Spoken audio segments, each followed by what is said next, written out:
Pédagogie et psychologie des émotions vers la compétence émotionnelle. Pratiquer la pédagogie et la psychologie des émotions pour développer la compétence émotionnelle implique d'intégrer des stratégies adaptées dans l'enseignement. Encourager l'expression émotionnelle, favoriser la communication et enseigner des techniques de gestion des émotions. Créer un environnement où les élèves se sentent compris et soutenus. Utiliser des activités pratiques pour renforcer la conscience émotionnelle et développer l'empathie. Intégrer des exemples concrets dans les leçons pour illustrer l'impact des émotions sur la performance. Enfin, encourager la réflexion sur les émotions et leurs implications, favorisant ainsi une meilleure compréhension de soi et des autres. Dans le cadre de la pédagogie et de la psychologie des émotions pour développer la compétence émotionnelle, voici quelques approches spécifiques. 1. Enseignement explicite. Intégrer des leçons spécifiques sur les émotions, expliquant leurs origines, leurs manifestations et leur rôle. Encourager les élèves à reconnaître et à nommer leurs propres émotions. 2. Pratique réflexive.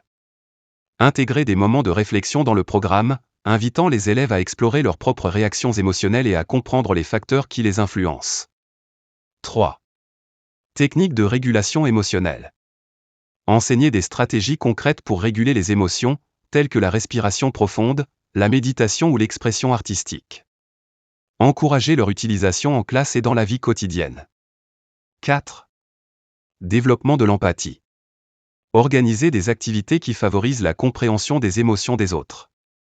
Les discussions en groupe, les jeux de rôle et les projets collaboratifs peuvent être efficaces. 5. Climat émotionnel positif. Créer un environnement où les erreurs ne sont pas stigmatisées, mais plutôt considérées comme des opportunités d'apprentissage. Encourager le soutien mutuel entre les élèves. 6. Intégration dans le programme.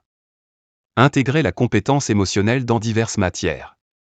Par exemple, discuter des personnages et de leurs émotions dans la littérature, ou examiner les implications émotionnelles dans les événements historiques. 7.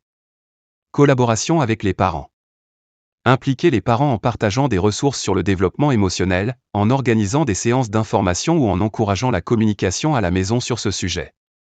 En adoptant ces approches, vous pouvez créer un environnement éducatif qui favorise le bien-être émotionnel des élèves tout en renforçant leurs compétences émotionnelles.